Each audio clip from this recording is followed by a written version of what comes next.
Hello everyone, this is Prashant Singh and welcome to AEC plus. मैं आशा करता हूं कि आप सभी ठीक होंगे और आपकी पढ़ाई बेहतर तरीके से चल रही होगी।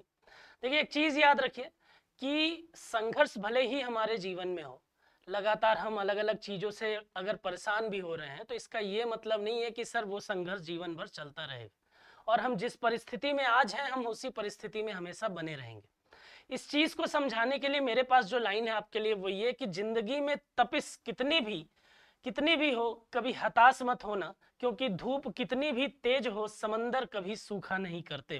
तो आपका जो व्यक्तित्व होना चाहिए वो समंदर के जैसा होना चाहिए कि कितनी भी परेशानी आ जाए, कितनी भी धूप आ जाए, कितनी भी समस्याएं आ जाएं, आप उससे घबराइए नहीं और बस लगे रहिए। आपकी जो प्रकृति है, आपका जो नेचर है, आपका जो काम है और आपका जो धर्म है पढ़ाई से रिलेटेड, उस पर आप ध्यान दिए रहिए और एक दिन सफलता जो है वो आपके कदम जरूर चूमेगी। आइए देखें, लास्ट क्लास में मैंने आपसे क्वेश्चन ऑफ द डे जो पूछा था वो आखिर था क्या? Where has the 26 national conference on e governance started recently? देखिए, ई गवर्नेंस की अगर हम बात करते हैं तो ई गवर्नेंस का मतलब क्या होता है? गवर्नेंस का मतलब होता है सरकार के द्वारा प्रदान की जाने वाली जितनी भी सुविधाएं हैं, सरकार के द्वारा प्रदान किए जाने वाले जो कुछ भी एक तरीके से सेवाएं हैं, सर्विसेज हैं, उनको हम क्या बोलते हैं कि बेहतर तरीके से चलाई जाए तो हम उसको बोलते हैं कि भाई ये गुड गवर्नेंस है। और सरकार की ये क्रियाकलाप जो होते हैं उसको हम गवर्नेंस बोलते हैं। अगर इसी चीज में हम ट्रांसपेरेंसी लाने की कोशिश करें, इसी चीज को हम थोड़ा सा और बेहतर बनाने की कोशिश करें और इस पूरे जो भी फंक्शन है पूरा गवर्नेंस का, उसको हम इलेक्ट्रॉनिक रूप प्रदान कर देते हैं, तो उसी को हम कहते हैं ई गवर्नेंस। आजकल देखिए कि पहले क्या होता था कि हमको अगर सरकार की किसी भी फैसिलिटी का लाभ या किसी भी अगर कोई सुविधा सरकार के द्वारा दी जा रही है, कोई सेवाएं प्रदान की जा रही है, उसको लेने के लिए हमको क्या करना पड़ता था? उस डिपार्टमेंट में जाना पड़ता था। आज वही सर्विस हमको घर बैठे मिल जाती है। ऑनलाइन सेंटर से हम जाकर वैसी चीजें कर सकते हैं। सीएससी सेंटर जो है गवर्नमेंट ने डेवलप किए हैं। तो यहाँ पर आपको क्या चलता है कि गवर्नमेंट की जो सर्विसेज है वो किसके माध्यम से मिल रही है? इलेक्ट्रॉनिक फॉर्म के माध्यम से। तो पूरा का पूरा गवर्नमेंट का जो गवर्नेंस है वो जब इलेक्ट्रॉनिक फॉर्म में होता है तो उसको हम ई गवर्नेंस के नाम से जानते हैं। और ई गवर्नेंस का 26 नेशनल कॉन्फ्रेंस जो हुआ है वो कहां पर हुआ है? तो याद रखिएगा कि वो अभी हाल ही में इंदौर में हुआ है। बात समझ में आ रही है? चलिए, क्वेश्चन नंबर फर्स्ट देखते हैं कि आज जो हमारा आज का जो क्वेश्चन नंबर फर्स्ट है वो क्या है। तो बोला जा रहा है कि recently the president of which country has awarded the grand cross of the order of honour to prime minister Modi? हाल ही में प्रधानमंत्री मोदी को किस देश के राष्ट्रपति ने the grand cross of the order of honour से सम्मानित किया है? देखिए, ये अगर हम ऑनर की बात करें या अगर हम इस तरीके के ये देखते हैं कि भाई हमारे देश के प्रधानमंत्री को अभी कुछ महीनों में लगातार अलग अलग देशों से सब कुछ सम्मान जो है वो प्रदान किए गए हैं, तो ये आपके एग्जाम के पॉइंट ऑफ व्यू से बहुत ही ज्यादा इंपॉर्टेंट हो जाता है। ये इसलिए भी इंपॉर्टेंट हो जाता है क्योंकि इसके साथ में आपको क्या क्या चीजें देखनी है। आपको ये भी देखना है कि भाई हमारे देश के जो पीएम हैं उन्होंने अभी कहाँ कहाँ के दौरे किए हैं, तो उनके जैसे जैसे दौरे होते गए थे वैसे वैसे हमने क्वेश्चन जो है वो डिस्कस किए हैं। बात समझ में आ रही है? अभी हाल ही में कुछ दिनों पहले ही आप देखेंगे तो मोदी जी को एक और सम्मान मिला है और वो किसके द्वारा मिला है? तो वो मिला है ग्रीस के द्वारा। और ग्रीस का जो सर्वोच्च सम्मान है उसको हम क्या बोलते हैं? उसको हम बोलते हैं the grand cross of the order of honour. तो मोदी जी को अभी ग्रीस के द्वारा सम्मान जो है वो प्रदान किया गया है और सम्मानित किया गया है। और मोदी जी को सिर्फ ग्रीस के द्वारा ही नहीं बल्कि और भी कंट्री जो हैं उन्होंने भी अपने सर्वोच्च सम्मान से पुरस्कृत या सम्मानित किया हुआ है। अब क्वेश्चन ये उठता है कि सर और कौन सी कंट्री है जिसने मोदी जी को इस तरीके के सम्मान जो है वो प्रदान किए? तो जो इंपॉर्टेंट है, जो रिसेंट के हैं, वो मैंने यहाँ पर मेंशन किए। एक बार आप देखिए, मैं रिकॉल कराता हूँ आपको। जुलाई 2023 की हम बात करते हैं तो फ्रांस ने पीएम मोदी को लीजन ऑफ ऑनर से सम्मानित किया। तो फ्रांस का जब नाम आएगा तो वहां का जो सम्मान है वो क्या कहलाता है? Legion of honour. जून 2023 की बात करते हैं तो मिस्र ने क्या प्रदान किया है? तो ऑर्डर ऑफ द नाइल से सम्मानित किया है। उसके बाद उसके पहले मई 2023 की हम बात करते हैं तो पापुआ न्यू गिनी द्वारा companion of the order of लोगोहू से सम्मानित किया गया है। ये भी नाम आपको याद रखना पड़ेगा। मई 2023 में ही हम बात करते हैं तो फिजी की यात्रा किए थे और फिजी में पीएम मोदी को companion of the order of Fiji से सम्मानित किया गया है। उसके बाद अगर हम बात करते हैं मई 2023 की ही, तो पीएम मोदी को पलाऊ गणराज्य द्वारा एबाकल पुरस्कार से सम्मानित किया गया है। देखिए, ये सिर्फ सम्मान ही नहीं है, बल्कि भारत की स्थिति जो है वो विश्व में अलग अलग देशों में भारत की स्थिति की प्रबलता को भी ये एक तरीके से प्रदर्शित करता है। ठीक है, और फिलहाल अगर आपके एग्जाम के पॉइंट ऑफ व्यू से हम बात करते हैं तो आपके लिए बहुत ही ज्यादा इंपॉर्टेंट हो जाते हैं। अब हम बात करते हैं कि सर ग्रीस ने अभी सम्मान से सम्मानित किया है, तो ग्रीस जो है उसके बारे में अगर कुछ चीजें देखें तो अगर मैं बात करूं आपसे ग्रीस की, तो यूएस का जो 2007-8 का रिसेशन आया था, वहां पर अगर हम बात करते हैं तो ग्रीस एक ऐसा देश था जो यूएस के रिसेशन का सर्वाधिक प्रभाव इस कंट्री पर पड़ा था। बात समझ में आ रही है? बाकी अगर हम ग्रीस की बात करें, बाकी अगर हम यहां पर ग्रीस की बात करते हैं तो ग्रीस की कैपिटल जो है वो एथेंस है। इसकी कैपिटल क्या है? एथेंस है। ठीक है, इसकी प्रेसिडेंट की अगर मैं बात करूं तो याद रखिएगा, इसके प्रेसिडेंट का नाम है कैटरीना सकेलारोपोलू।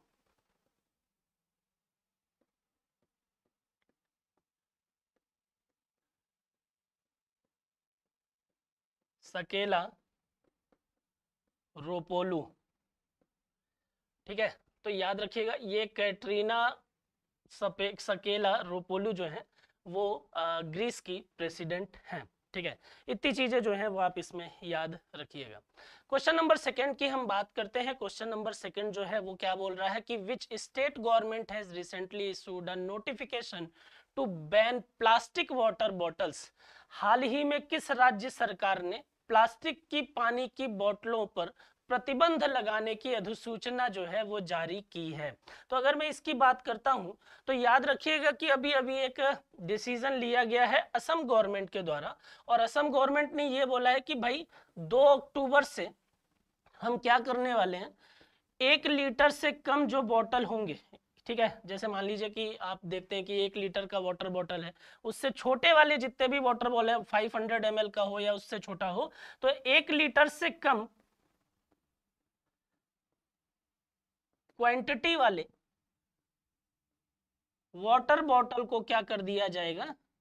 बैन कर दिया जाएगा। बात समझ में आ रही है? तो यहां पर किसने ये डिसीजन लिया है? तो असम गवर्नमेंट ने ये डिसीजन लिया है कि 2 अक्टूबर से 1 लीटर से कम के पानी की जो बोतल होंगे उसको हम क्या कर देंगे? उसको हम बैन कर देंगे। बात समझ में आ रही है? चलिए अब बात करते हैं असम की। तो असम की जो कैपिटल है वो क्या है? वो है, कैपिटल है दिसपुर। असम के सीएम की अगर हम बात करते हैं तो ये भी काफी फेमस है, हेमंत बिस्व शर्मा। हेमंत बिस्व शर्मा। देखिए, असम में एक चीज और भी बहुत ज्यादा फेमस है। तो सबसे फेमस त्योहार की अगर मैं बात करूं तो वो कौन सा है? तो वो है जो आपके एग्जाम के पॉइंट ऑफ व्यू से भी काफी जरूरी है, वो है बिहू। और लगातार अलग अलग एग्जाम में पूछा जाता है कि बिहू कहाँ का प्रसिद्ध त्योहार है। तो याद रखना है कि बिहू जो है वो असम का प्रसिद्ध त्योहार है। बात समझ में आ रही है? तो इतनी चीजें आप इसमें याद रखेंगे। ठीक है, चलिए आगे देखते हैं कुछ और चीजें। गुवाहाटी एयरपोर्ट डीजी यात्रा पाने वाला पूर्वोत्तर का पहला हवाई अड्डा बन गया है। असम सरकार असम स्टार्टअप फेस्ट 2023 का आयोजन करेगी। असम सरकार 1 नवंबर से राज्य भर में खेल महारण का आयोजन करेगी। ठीक है, और राजनाथ सिंह ने असम के कोकराझार में 132वें डूरंड कप का उद्घाटन किया था। ठीक है, चलिए तो यहां पर इतनी चीजें आप इसमें याद रखेंगे। क्वेश्चन नंबर 3 की हम बात करते हैं। क्वेश्चन नंबर 3 क्या बोल रहा है कि हाल ही में कहां पर डांसिंग पिकाचू कार्यक्रम का आयोजन किया गया है? Where has the dancing Pikachu programme been organised recently? अगर हम बात करते हैं तो आप याद रखिए कहां पर डांसिंग पिकाचू कार्यक्रम का उद्घाटन किया गया है? वो उद्घाटन किया गया है जापान में। पिकाचू एक कार्टून कैरेक्टर या एक टॉय के तौर पर आप इसको देख सकते हैं। ठीक है। जापान की अगर हम बात करते हैं तो 2022 में जापान की जनसंख्या में लगभग अगर हम बात करते हैं तो 8 लाख से अधिक घट गई है। भारत और जापान के 3 स्कॉर्पियन पनडुब्बी के निर्माण के लिए समझौता किया है। भारत और जापान के बीच में ये समझौता देखने को मिला है। भारत सरकार ने जापान की मदद से पर्वतीय सड़क बुनियादी ढांचे के लिए दिशा निर्देश जो है वो विकसित किए हैं। और जापान की एप्सिलॉन रॉकेट इंजन में परीक्षण के दौरान विस्फोट हो गया था और जापान ने भूटान के छात्रों के लिए चिकित्सा छात्रवृत्ति की भी पेशकश की है। तो जापान से रिलेटेड जो अभी फेमस न्यूज है, जो अभी इंफॉर्मेशन है, वो यहाँ पर मैंने मेंशन की है, इसको आप एक बार जरूर देख लीजिएगा। आइए देखें क्वेश्चन नंबर 4 जो है वो क्या बोल रहा है। क्वेश्चन नंबर 4 की हम बात करते हैं कि Seema Deo has passed away recently, who was she. हाल ही में सीमा देव का निधन हुआ है, वे कौन थे। इनको देखकर आप पहचान तो जरूर गए होंगे, सर हमने इनको सीरियल में, मूवीज वगैरह में लगातार देखा है, अलग अलग भाषा की मूवी में इन्होंने काम जो है वो किए हैं। 80 से ज्यादा फिल्मों में इन्होंने कार्य जो है वो किया है और काफी सीरियल में भी इन्होंने अपनी भूमिका निभाई है। तो ये एक्ट्रेस हैं, आप इसमें ये याद रखेंगे। क्वेश्चन नंबर 5 की मैं बात कर रहा हूँ। क्वेश्चन नंबर 5 की हम देखें तो क्वेश्चन नंबर 5 बोल रहा है कि who has recently won the final of FIDE world cup 2023। हाल ही में किसने फिडे विश्व कप 2023 का फाइनल जो है वो जीता है। तो वो जीता है मैग्नस कार्लसन ने। ठीक है, और मैग्नस कार्लसन की अगर मैं बात करूं तो मैग्नस कार्लसन ने फाइनल में किसको हराया है। तो इन्होंने फाइनल में हराया है, फाइनल में भारत के रमेश बाबू को हराकर विजेता बने हैं।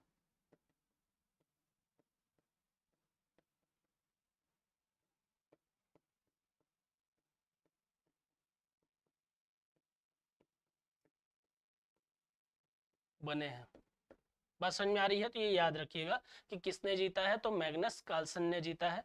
वर्ल्ड नंबर 1 चेस खिलाड़ी नॉर्वे के मैग्नस कार्लसन ने शतरंज वर्ल्ड कप में भारत के रमेश बाबू प्रज्ञानंद को टाई ब्रेक के दोनों मुकाबले में मात देते हुए खिताब को अपने नाम पे कर लिया है। ठीक है, चलिए 23 अगस्त को खेला गया था ये। ठीक है, और अगर आपसे पूछे कौन से कलर के साथ में, तो सफेद, व्हाइट कलर के साथ में ये अपना गेम खेल रहे थे। क्वेश्चन नंबर 6 की बात करते हैं। क्वेश्चन नंबर 6 जो है वो बोल रहा है कि recently the chief minister of which state has inaugurated Shri Hanuman लोक। देखिए अभी अभी इसी स्टेट के सीएम ने एक उद्घाटन और किया था और उन्होंने घोषणा की थी कि हम क्या करने वाले हैं, हम नर्मदा, मां नर्मदा लोक का भी उद्घाटन करेंगे। ठीक है, और अभी ये क्या बोल रहे हैं कि हम क्या करने वाले हैं, श्री हनुमान लोक। ठीक है, और इसी राज्य में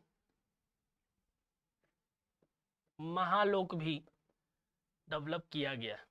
ठीक है, अब महालोक का नाम सुनकर आपको पता चल ही गया होगा कि ये कहाँ पर है। तो ये उज्जैन में है, और उज्जैन कहाँ पर है, तो वो एमपी में है। ठीक है, तो याद रखिए कि एमपी गवर्नमेंट ने, है ना, और एमपी के सीएम शिवराज सिंह चौहान ने हाल ही में इनोग्रेशन किया है किसका, श्री हनुमान लोक का।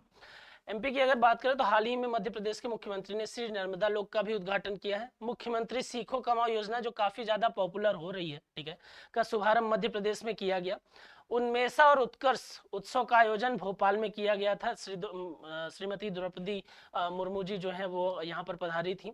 और भारत की पहली online gaming academy Madhya Pradesh में ही खोली गई। हेली समिट 2023 और आरसीएस उड़ान 5.2 का उद्घाटन भी मध्य प्रदेश में किया गया। ठीक है, इतनी चीजें आपको इसमें याद रखनी है। ठीक है, चलिए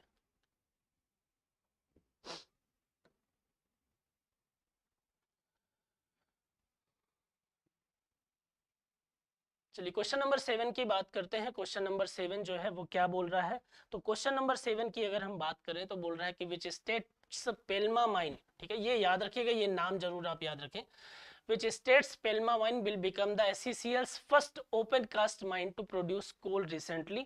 हाल ही में किस राज्य की पेल्मा खदान कोयला उत्पादन करने वाली SCCL की पहली खुली खदान जो है वो बन गई है। अब देखिए इसको मैंने क्यों बोला, तो ये याद रखिए कि ये कहां पर है, तो ये है छत्तीसगढ़ में। ठीक है, ये कहाँ पर है? तो ये खदान जो है पेल्मा माइंस जो है वो कहाँ पर है? वो छत्तीसगढ़ में है। तो याद रखिएगा, पेल्मा खदान कोयला उत्पादन करने वाली एसईसीएल की पहली खुली खदान बन गई है। किस राज्य की? तो वो बन गई है छत्तीसगढ़ की। छत्तीसगढ़ की अगर हम बात करें तो भूपेश बघेल जो है वो यहाँ के सीएम है। ठीक है, काफी न्यूज में रहते हैं ये भी। ठीक है, भूपेश बघेल। राजधानी जो है, कैपिटल इसकी अगर हम बात करते हैं, न्यू रायपुर। और इसका अगर टाइटल की हम बात करें तो ये भारत का धान का कटोरा भी कहा जाता है। ठीक है, इसमें ये भी आप याद रखें। छत्तीसगढ़ के धमतरी में कमार जनजाति को आवास अधिकार मिला है। अभी कुछ दिन पहले ही मैंने आपको ये क्वेश्चन कराया है। छत्तीसगढ़ के मुख्यमंत्री ने ग्रामीण आवास न्याय योजना जो है उसकी शुरुआत की है। नेक्स्ट अगर हम बात करते हैं इसमें, तो छत्तीसगढ़ के मुख्यमंत्री ने औद्योगिक प्रोत्साहन के लिए प्रोत्साहन पैकेज की घोषणा की है। और प्रधानमंत्री मोदी ने छत्तीसगढ़ के वन्य जीव अनुकूल राजमार्ग परियोजना का उद्घाटन किया है। ठीक है, चलिए, छत्तीसगढ़ जो है वो मध्य प्रदेश से ही अलग होकर एक नया राज्य जो है वो बना था। क्वेश्चन नंबर 8 की हम बात करते हैं। क्वेश्चन नंबर 8 जो है वो क्या बोल रहा है? तो क्वेश्चन नंबर 8 बोल रहा है, recently which country will increase natural gas production by 60%। हाल ही में कौन सा देश प्राकृतिक गैस उत्पादन में 60% की वृद्धि जो है वो करेगा? तो याद रखिए, कौन सा देश ऐसा करने वाला है? वो इजराइल करने वाला है। ठीक है, इजराइल क्या करने वाला है? 60% का नेचुरल गैस प्रोडक्शन में इंक्रीमेंट करने वाला है। ठीक है, दूसरा अगर हम इजराइल की बात करते हैं तो इसकी कैपिटल जो है वो जेरूसलम है। और इसके हेड जो है वो नेतन्याहू है।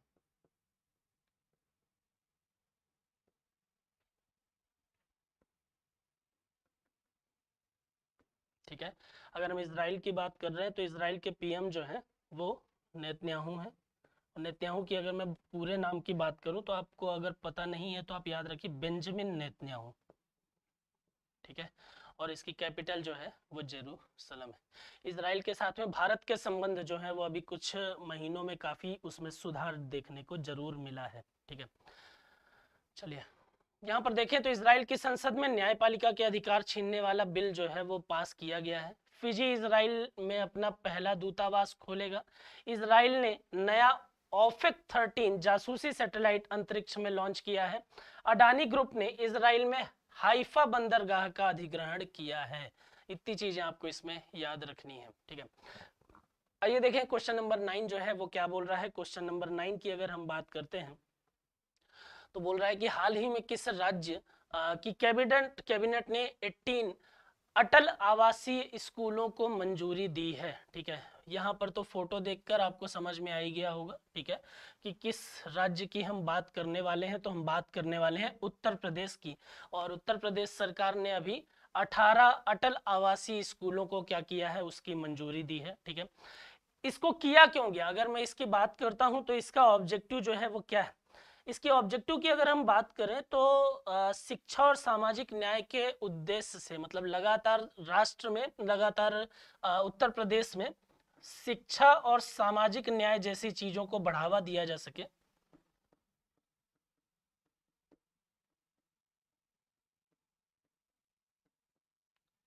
न्याय को बढ़ावा देने के उद्देश्य से ये चीजें की जा रही हैं। अटल आवासीय स्कूल की अगर हम बात करें तो किस तरीके के स्कूल होंगे? ये तो नवोदय स्कूल आप सभी लोग जानते हैं। तो नवोदय स्कूल के तर्ज पर ही इन स्कूलों का डेवलपमेंट जो है वो किया जा रहा है। बात समझ में आ रही है? और लगभग अगर मैं बात करता हूं कि इसमें सर लागत जो है वो कितनी लगने वाली है, तो इसमें लागत जो है वो 1250 करोड़ के आसपास की लागत लगेगी। ठीक है, बेहतर कदम है। ठीक है, इन चीजों की जरूर आवश्यकता है। ठीक है, और शिक्षा में जितना हम सुधार करेंगे, आगे आने वाली पीढ़ी और आगे आने वाला समाज और आगे आने वाला समय वो उतना ही बेहतर बनता चला जाएगा। राज्य जो है वो बेहतर तरफ, बेहतर दिशा में आगे कदम बढ़ा रहा है।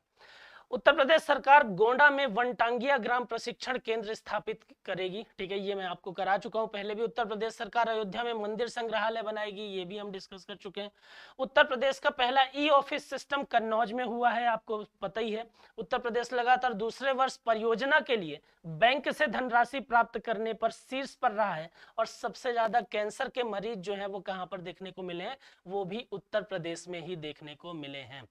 क्वेश्चन नंबर 10 की हम बात करते हैं। क्वेश्चन नंबर 10 जो है वो क्या बोल रहा है, तो यहाँ पर बोल रहा है recently the chief minister of which states has launched the extended breakfast scheme for schools. हाल ही में किस राज्य के मुख्यमंत्री ने स्कूलों के लिए विस्तारित नाश्ता योजना जो है वो शुरू की है? वो किस राज्य के मुख्यमंत्री ने शुरू की है? तमिलनाडु।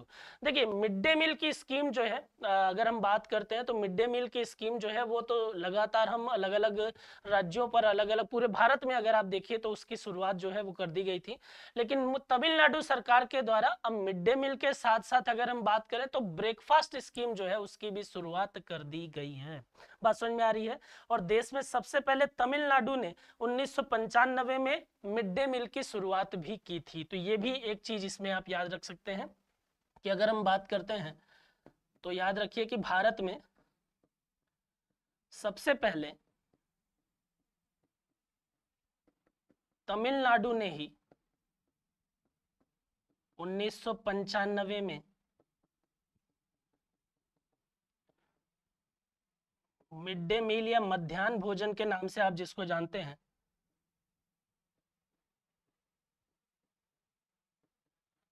मिड डे मील की शुरुआत की।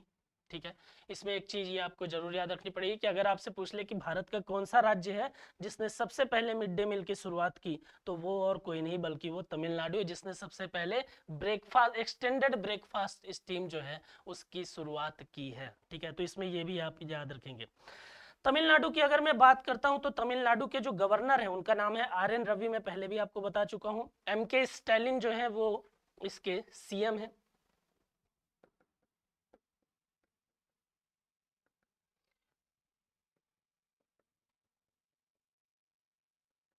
ठीक है, CM गवर्नर। ठीक है, ये बार बार मैं इसलिए रिपीट करता हूं ताकि आपको याद हो जाए, है ना। इसके अगर कैपिटल की बात करते हैं तो चेन्नई, और इसके किस नाम से और हम इसको जानते हैं तो याद रखिए, भारत का लैंड ऑफ टेम्पल्स के नाम से तमिलनाडु जाना जाता है। ठीक है, तो इस तरीके से इसको याद आपको रखना है। यहाँ देखिए, तमिलनाडु सरकार India centre for advance manufacturing स्थापित करने की योजना बना रही है। तमिलनाडु के मुख्यमंत्री ने दक्षिण पूर्व एशिया के सबसे बड़े अलवड़ीकरण संयंत्र की आधारशिला रखी है।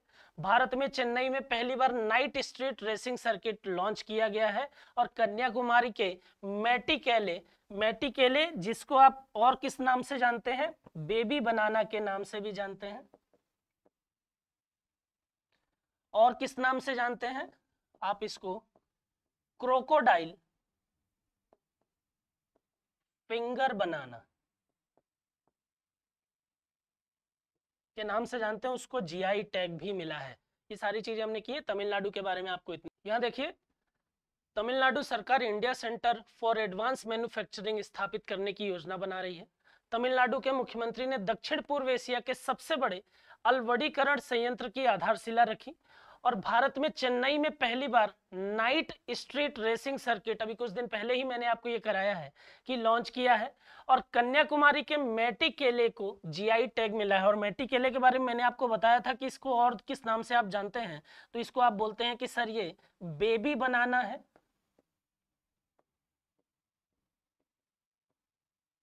और इसको एक और नाम से आप जानते हैं कि सर हम इसको, इसका मुंह क्रोकोडाइल के जैसा है, इसलिए हम इसको क्रोकोडाइल फिंगर बनाना के नाम से भी जानते हैं। ठीक है, तो ये चीजें आपको इसमें पता होनी चाहिए। आपके लिए जो क्वेश्चन ऑफ द डे है वो ये पूछ रहा है कि हाल ही में किस देश के वेनगर प्रमुख येवगेनी प्रिगोजिन का निधन हुआ है वो किस देश से संबंधित है? आप इसको ढूंढिए और फटाफट मुझे कमेंट करके बता दीजिए। तो ये आज के हमारे कुछ क्वेश्चन थे और आपके लिए इतनी चीजें हैं, ठीक है। बाकी आप इसको मुझे बताइए, पढ़ाई करते रहिए, खुश रहिए। Thank you so much.